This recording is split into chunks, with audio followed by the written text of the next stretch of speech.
how will you clear the fractions? What is needed to clear the fractions?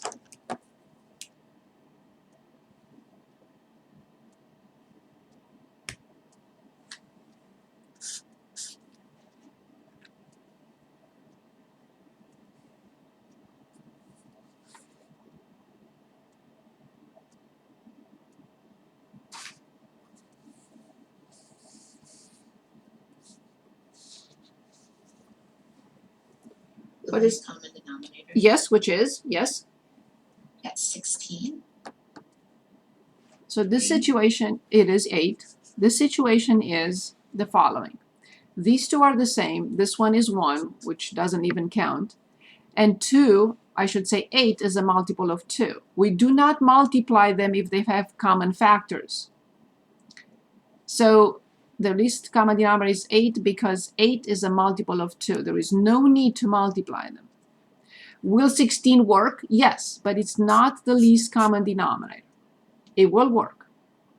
So let's multiply by 8 over 1, multiply by 8 over 1, multiply by 8 over 1, multiply by 8. And please tell me what is the next step. What should we write as the next step?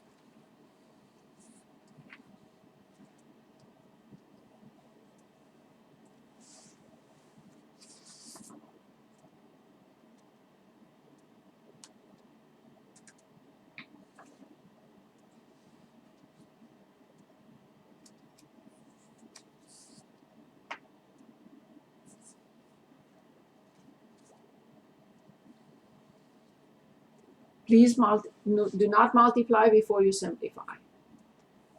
It's not a mistake, but you make your life more difficult if you distribute and then try to simplify. Always simplify before you multiply. So can anyone give us the left-hand side of this equation?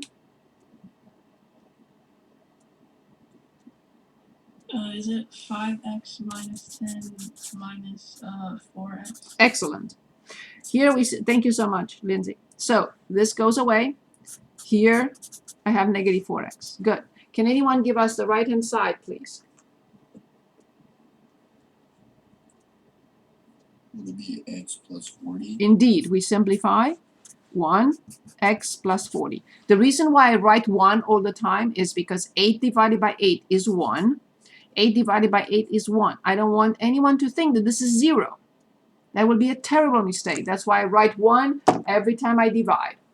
8 by 8, 1. 8 by 8, 1. 2 by 2, 1. 8 by 2, 4. Okay? Do not ever think that you get 0. 8 divided by 8 is 1. Okay, perfect. Now we have to combine like terms. Don't try moving terms around just yet. Combine like terms. The left-hand side is x minus 10. The right-hand side is x plus 40. Obviously, when I subtract x from both sides, I get this statement. What do you think about this? What will you say?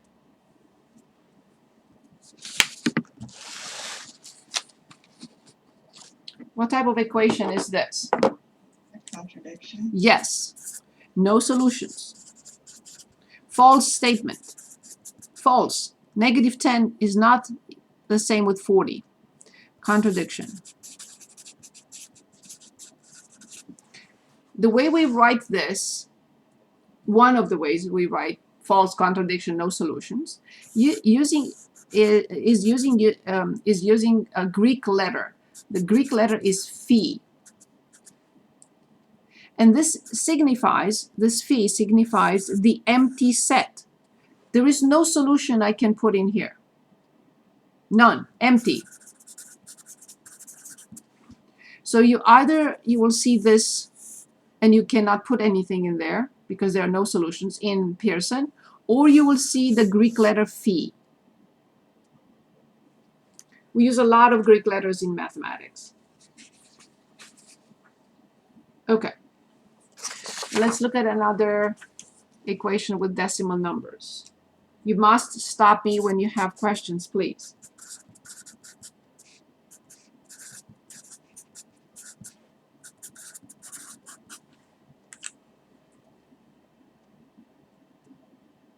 So let's work on this problem for a minute. Notice that all of them have only one decimal part or decimal digit. You can clear them at once, in one step.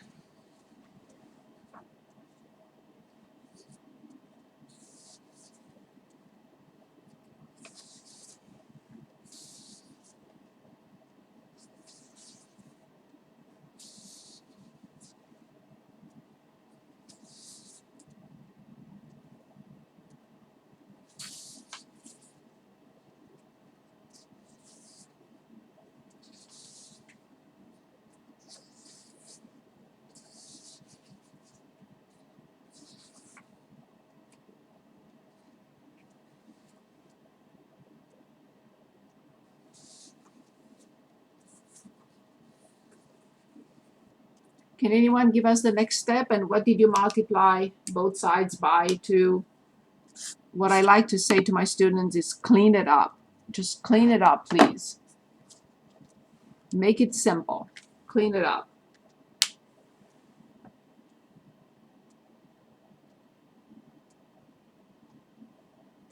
So we multiply both sides by? N. Yes, indeed. Can anyone give us the next line?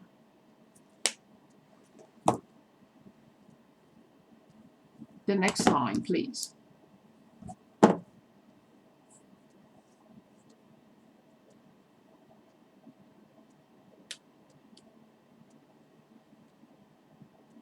Would it be 1x plus 29x?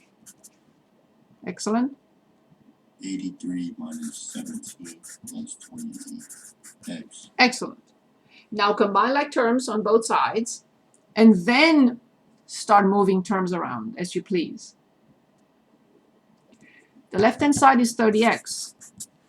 1x plus 29x. 1 apple plus 29 apples. The right-hand side, I have to perform the 83 minus 17 first. And I get 66 plus 28x. At this point, I only need one step. Just to move 28x to the other side, simply changing its sign. What do I get on the left?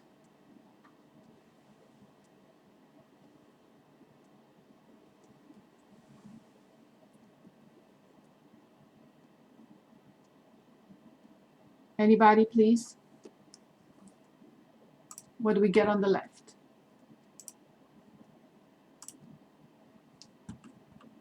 $2x. Yes? Equals 66, so x equals 33.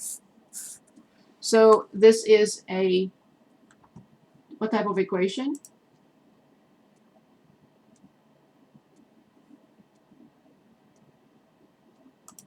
Middle one?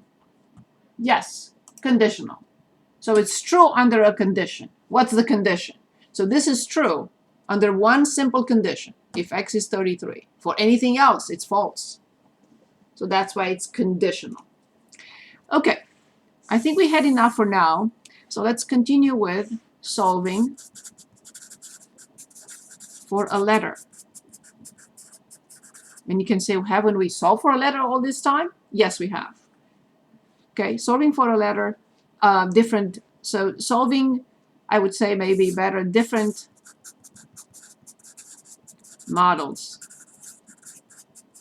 for a letter. Maybe that's a better understanding of what's following. So here it is. Let's suppose we have the area of a rectangle, which is length times width. That's all is given to us. And we are asked to solve for, let's say, for x. I have a model. What is the model? Area equals length times width. That's the model.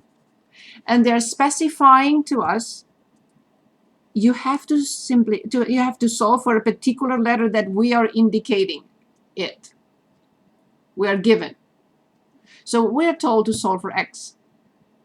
No numbers, but I have to assume that these are known. You cannot replace them by numbers. You have to use the letters that you see. How would you solve for x? What would you write? X equals what? A divided by Y? That's it. That's why we studied all this, to be able to work on slightly more difficult situations. That's it. That's it. That's the answer. I divide both sides by the quantity that multiplies x. What is the quantity that multiplies x? Y. So we divide both sides by y. Good. Now let's look at slightly more involved situations. We are continuing to solve for a letter in a model. So let's say n equals p plus 0.05 p.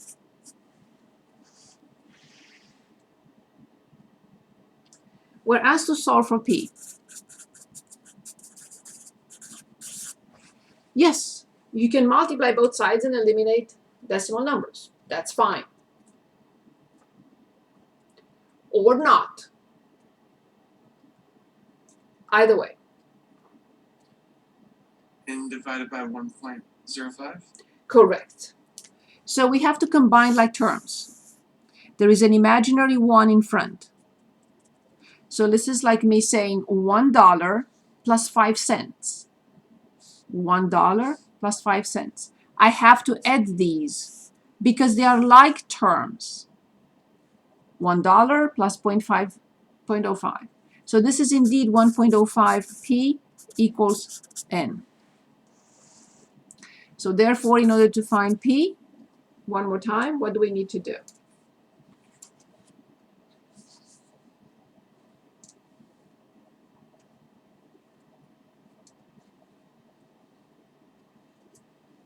Divide N by 1.05? That's it. We divide both sides by 1.05. Very good. Anyone, any questions here?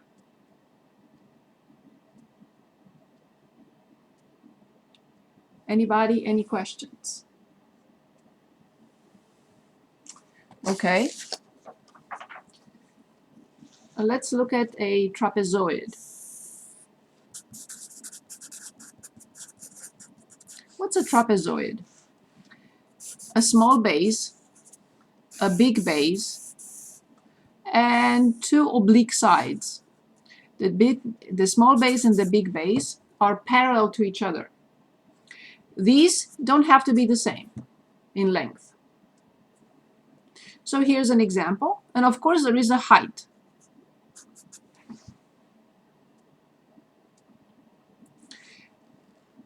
If I denote this by A and this by C, what will be the perimeter? Very simple. I start at one corner and I go all around the figure.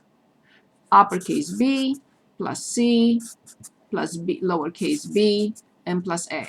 Notice that lowercase b and uppercase b are two different variables. So the perimeter of a trapezoid is the measure of uppercase b plus the measure of C plus the measure of B plus the measure of A. What is the area of the trapezoid? Is the big base plus the small base in parentheses multiplied by the height outside the parentheses and everything divided by 2. So this is the area and this is the perimeter.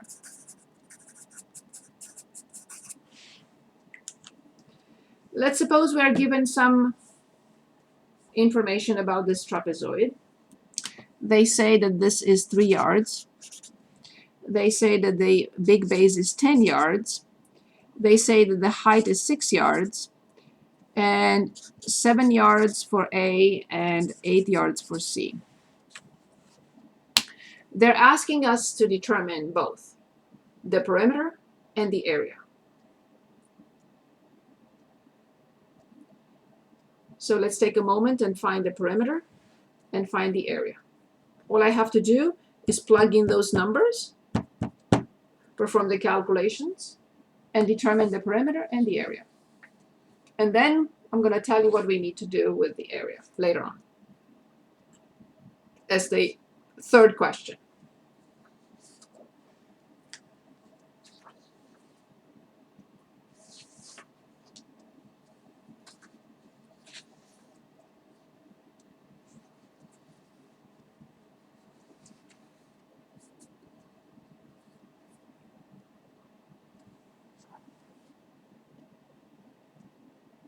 Of course, you can use a calculator.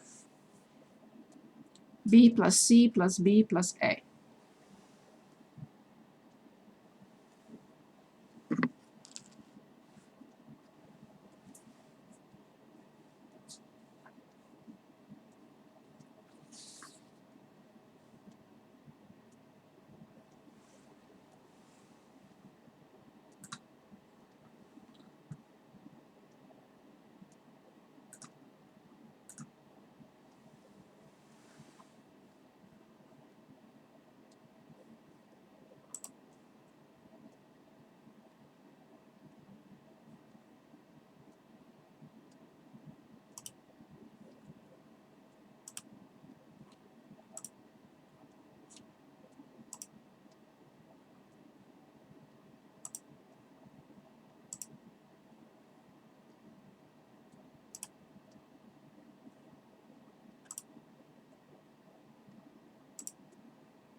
Can anyone give us the perimeter?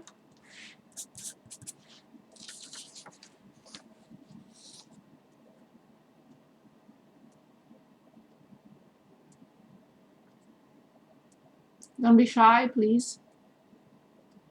28. How much? 28. 28, okay. So we have 10 plus 8 plus 3 plus 7 is indeed 28 yards. Never forget the measurement unit. Perfect. So now for the area. Small base is 10 plus small base is 3 plus big base is 10. So 10 plus 3, this is 13. Multiply by the height, which is 6, and divide by 2. Do not multiply if you can simplify first. So indeed 39. But measurement unit, it cannot be yards.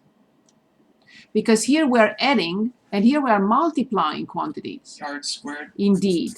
Yards squared or squared yards. Very good. Now, please remember the formula of a trapezoid for the area especially. So let's suppose we have the area, which is A, equals big base plus small base times the height divided by 2. And let's say that we are asked to solve for h and then for lowercase b. So this is question number 1 and this is question number 2. So in question number 1, we're asked to solve for h.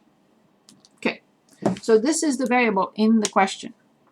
Nothing else. Everything else has to be assumed to be known. Okay. What will I do? What is the first step I have to perform here in order to solve for h?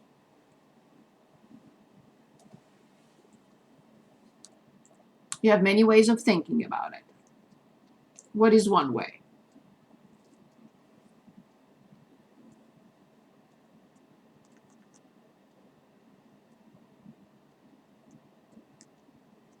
One way is I see fractions. The other way I see a proportion, one or the other. So what do you want to do? The result will be the same.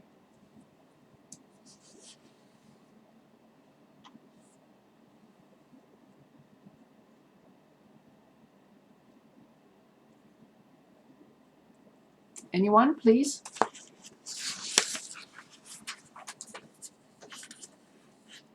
What will be the first step towards solving for h?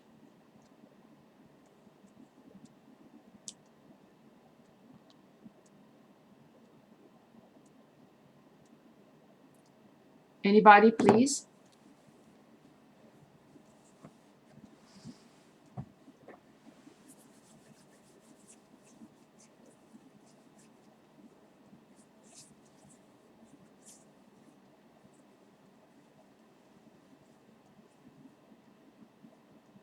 If you want to eliminate fractions, then what do you do?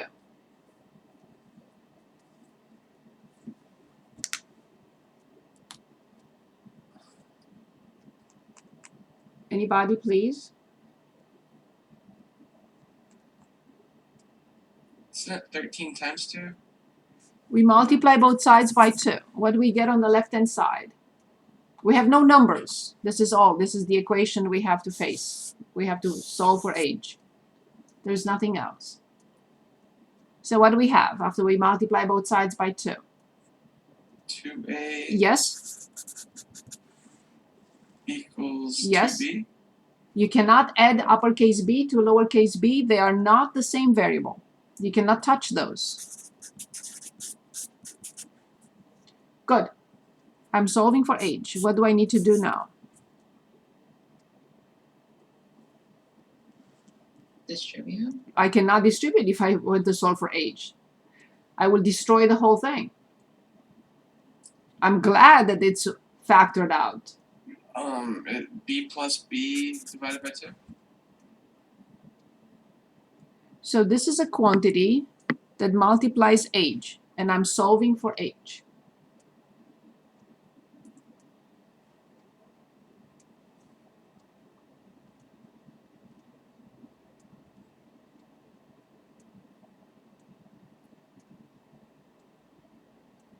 What do I need to do to both sides to solve for age?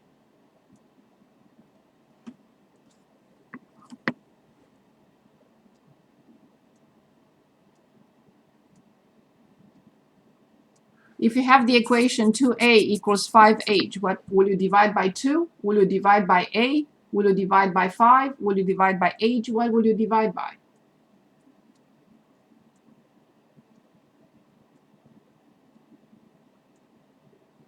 If we want to solve this equation, 2a equals 5h, to solve for h, what are we going to divide both sides by? 5. Of course! So what am I dividing both sides by then?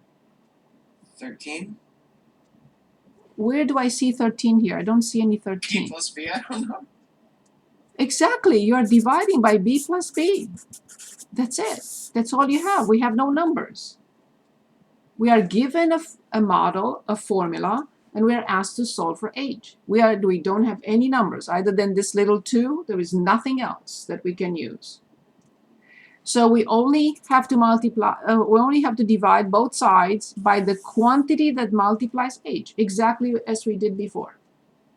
All the steps are the same, it's just that we have letters, not numbers. Is this understood now? Better? Which part is not clear?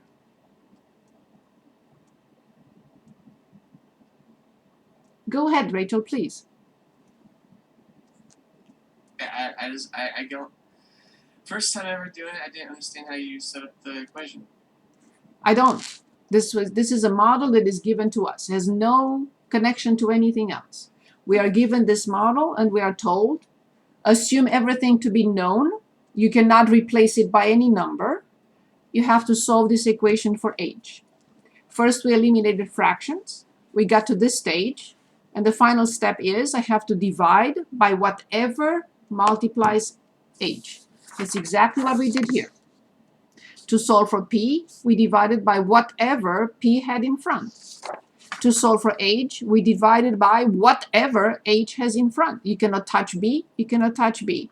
We're not given those. You cannot add them. They are different variables. All you have to do is solve for age exactly as we did 3 minutes ago. Dividing both sides by the quantity in front of age. It's all the